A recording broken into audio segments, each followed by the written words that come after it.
General Hospital spoilers for the next 2 weeks, from May 12 to May 23, tease that Kai's surgery was medically successful, bringing a sense of relief and immense hope to those who care about him, especially Trina, who stayed by his side during the fragile moments between life and death.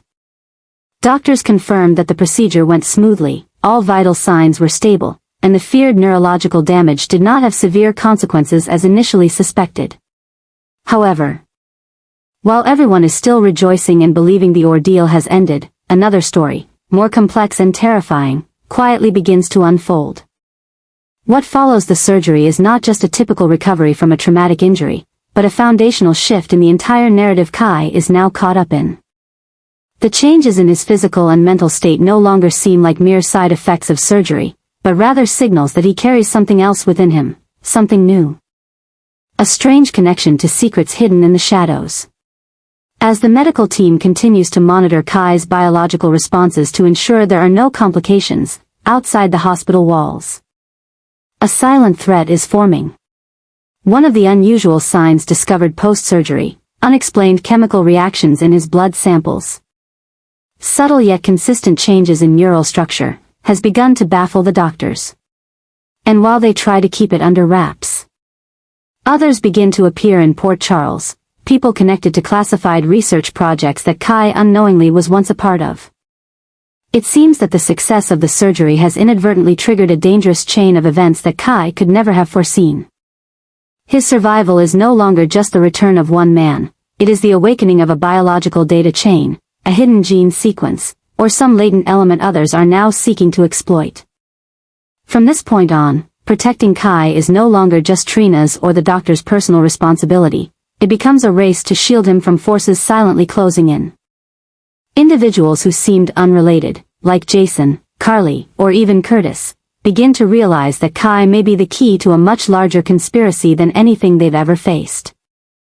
And while Kai lies in his hospital bed, struggling to breathe, to sit up, to reclaim a sense of control over his body, plans are already being drawn.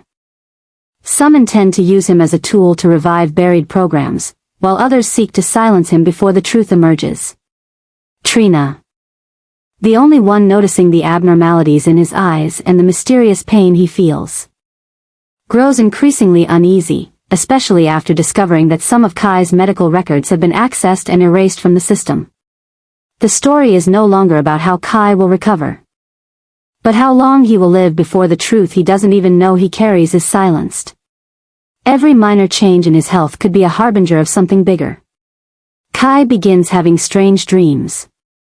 Fragments of memories that aren't his, inexplicable neurological pain, and deleted notes that seem eerily familiar. In her effort to protect him, Trina must choose, seek out those who can help her uncover the truth, or take Kai and run from Port Charles before things spiral beyond control. The success in the operating room is now merely the beginning. What Kai is facing is not just post-op recovery, but a chain reaction leading to a looming catastrophe. One that could consume his entire life, and those connected to it. A failed plan from the past is being reactivated. A buried truth is trying to rise to the surface. And Kai, once thought to be a miraculous survivor, is now at the center of a new disaster, one that may forever alter the balance of power, information, and survival in Port Charles. Meanwhile, a shocking truth is emerging from the shadows of Port Charles, one that could shatter the foundation of trust among characters who once saw each other as family. Drew Kane, once seen as a protector, a reliable older brother figure and a pillar of strength to Michael Corinthos, has now been revealed to be behind one of the most devastating betrayals. He bribed caregivers at a medical facility to prevent Michael from seeing Willow. This calculated and cold move, carried out in silence, was a way to manipulate and control the most emotionally crucial elements of their lives. What once seemed like a medical mishap, a scheduling error, or a random act, is now exposed as a carefully orchestrated plan. Using his power and influence, Drew quietly ensured Michael could not reach Willow during a critical time, when she longed for answers, a hug, or simply a chance to face the man she still loved. While Michael battled to recover alone and in pain, and Willow believed she was being rejected, Drew pulled the strings from the shadows. slowly driving the two into despair, separation, and misunderstanding. This was no well-intentioned intervention from a concerned friend or relative. It was strategic manipulation, aimed at gaining total control, not just over a relationship, but over the power structure of both the Corinthos and Quartermain families. If this truth comes to light, it won't just destroy the bond between Michael and Drew, it could shake the entire town. This is a clear example of the explosive adjustments simmering beneath the surface, threatening to erupt and obliterate assumptions about loyalty and familial love. With this act, Drew not only exercised dominance over the vulnerable, but also signaled the beginning of a darker phase within himself, a complete transformation from the man once praised for integrity and compassion. This is a calculated descent into darkness, chilling in its precision and dangerous in its intent, prompting even those closest to him to question everything they thought they knew. Carly, who trusted and stood by Drew through countless battles, will now have to face a painful question: was she complicit, or just the next victim in his web of control? The truth about Drew's bribe to keep Michael and Willow apart is just the beginning. If he could manipulate such a private moment, how many other actions have gone unnoticed? The story is heading into increasingly dangerous territory, and Drew, though still wearing the mask of a righteous man, is slipping deeper into the role of a manipulator. A character fraught with inner conflict and contradiction. This mad adjustment doesn't just impact the immediate victims like Willow and Michael, but threatens to rupture the entire fabric of connection within Port Charles. Jason may be the first to piece together the full picture as he investigates more deeply. If he uncovers the financial transactions, caregiver behavior, and misleading messages Willow once received, Drew's moral facade will crumble beyond repair. From what seemed like a quiet and private action, this revelation now signals that General Hospital is about to enter a new era of chaos, where personal tragedies will no longer stay contained within love stories but expand into a moral, political, and emotional crisis. Drew isn't just changing the storyline, he's redefining himself with an unforgivable betrayal. And when the truth explodes, those he once loved will have to choose: forgive him, or fight him as an unredeemable enemy. Lulu and Brook Lynn are heading toward an inevitable showdown. As the long-simmering tension between them over their connection to Gio Palmieri finally erupts into a full-blown confrontation. This is no longer a typical disagreement between two women with a complicated history. It marks the beginning of a calculated and emotionally charged battle, fueled by one of the wildest shakeups General Hospital has ever seen. At the center of it all is Gio, a young man who has unwittingly become an emotional, legal, and strategic asset, caught in a complex whirlwind of identity, custody, and future. Lulu, having spent a long period in a coma and removed from life in Port Charles, returns with an unshakable determination. She's not just a mother who lost everything, she's a woman reborn from the wreckage, ready to do whatever it takes to reclaim what she believes is rightfully hers. The revelation that Gio is not a randomly abandoned or adopted child, but her biological son with Dante, turns Lulu's entire worldview upside down. That truth becomes a fire that burns through all moral boundaries, and Lulu no longer cares who gets hurt as long as she can bring Gio back to where she believes he truly belongs. Meanwhile, Brook Lynn, who raised Gio through the most formative years of his life, refuses to be erased from his world simply because a biological truth has come to light.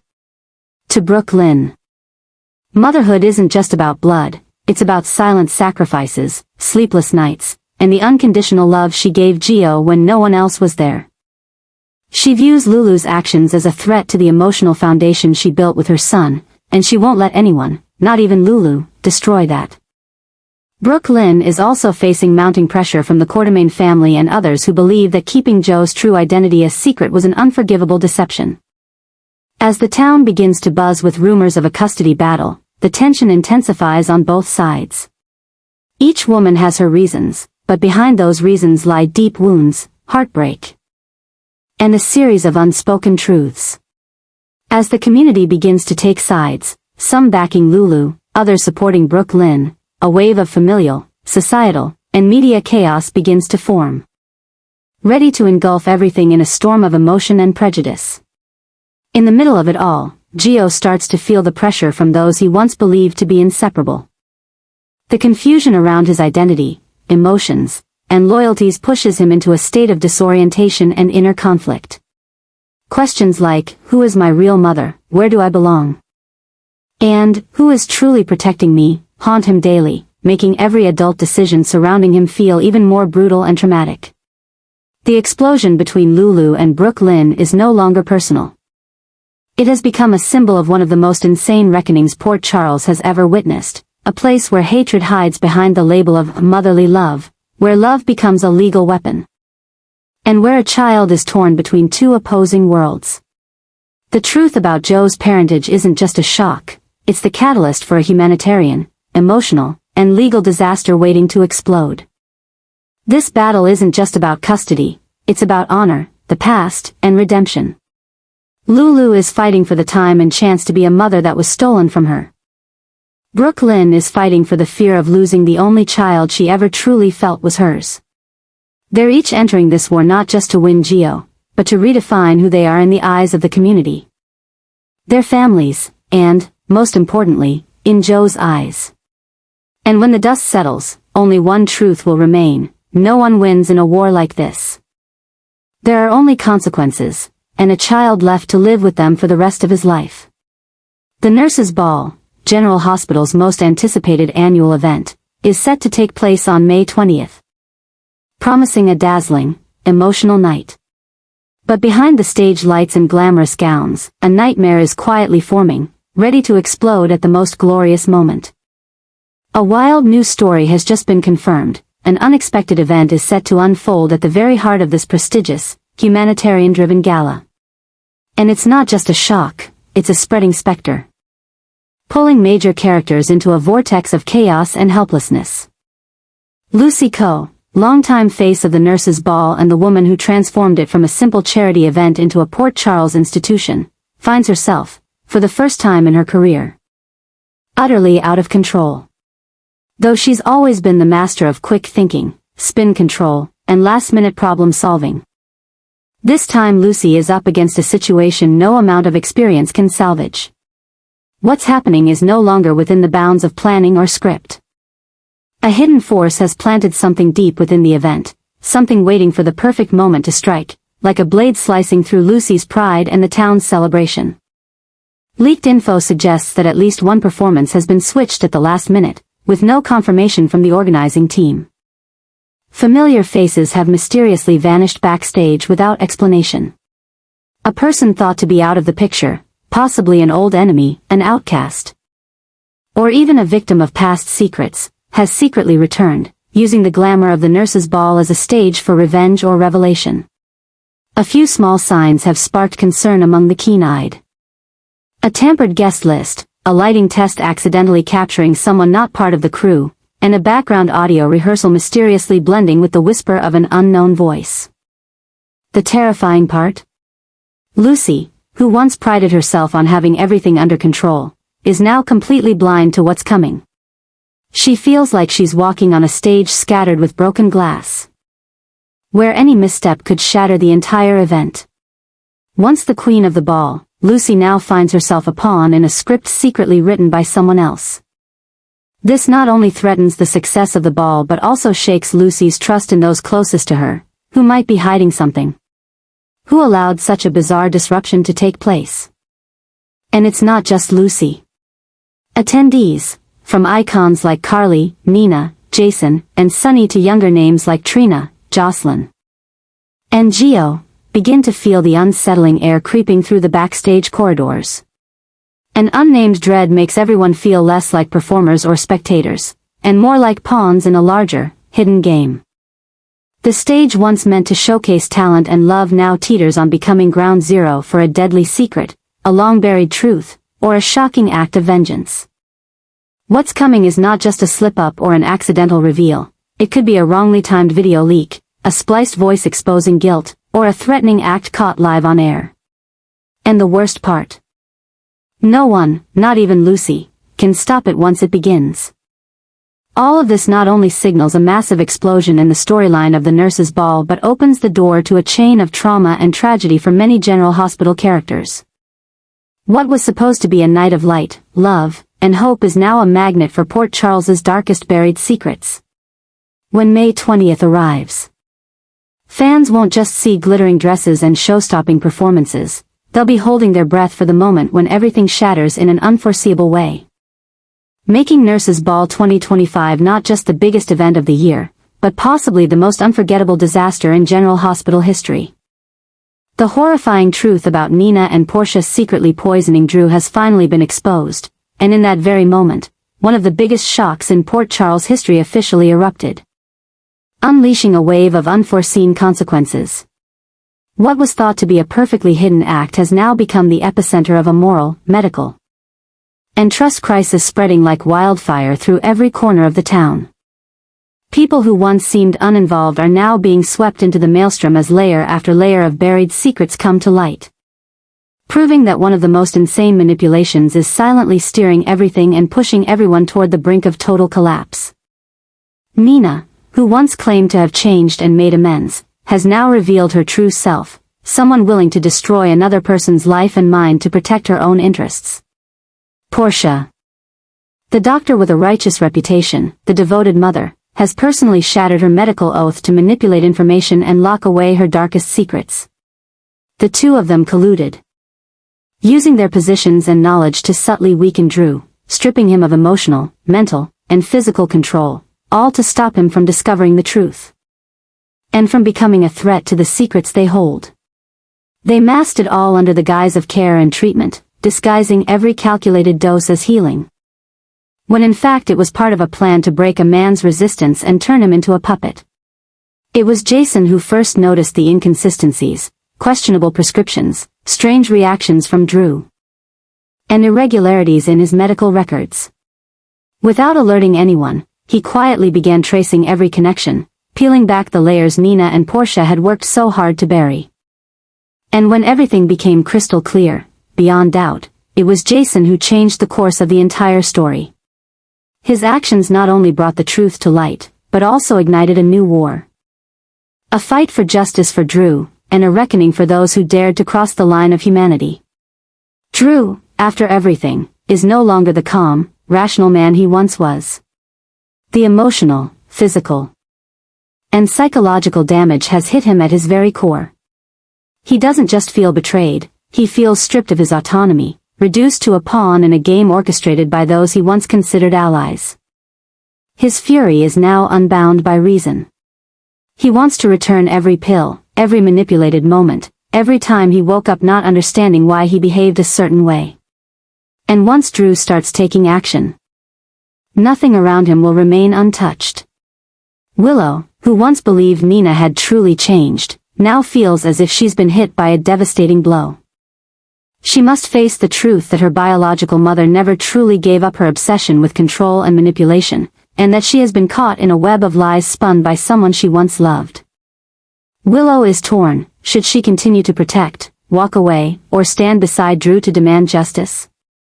Meanwhile, Curtis, once Portia's rock, now finds himself asking, what has the woman he loved and trusted done behind his back? And can he forgive her, or must he be the one to end the cycle of betrayal? This isn't just another medical scandal.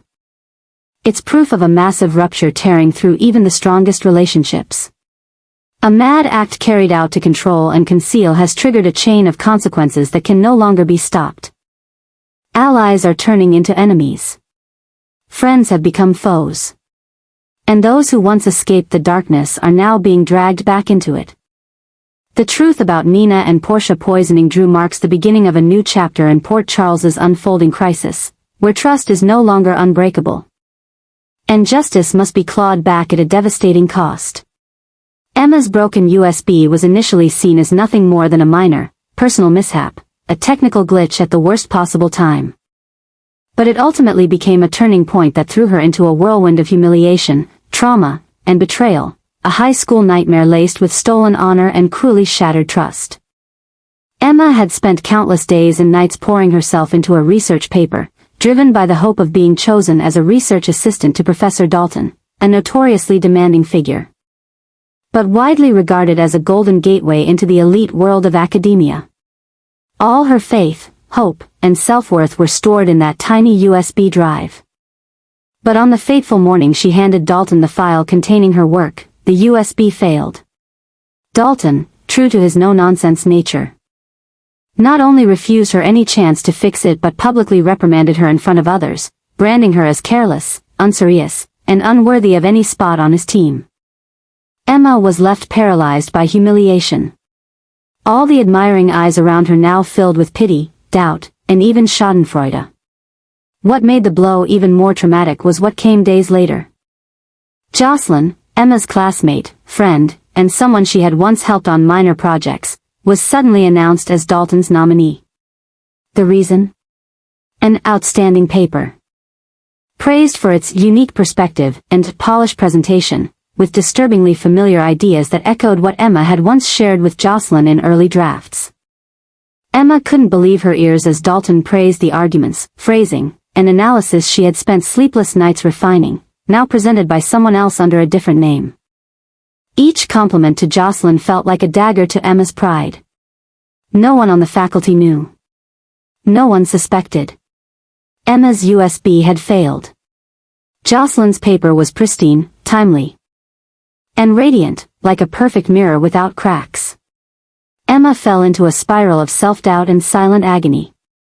She had no proof, no support, and no way to shout the truth without risking being seen as jealous or accusatory. But she felt something shift in Jocelyn, a strange silence, an averted gaze, a forced smile. Emma no longer saw herself as a hopeful idealist in academia. She began to realize this world she admired was less about intellect and effort, and more a stage where prestige was painted on with false gloss, where applause followed the one who knew when to stay quiet.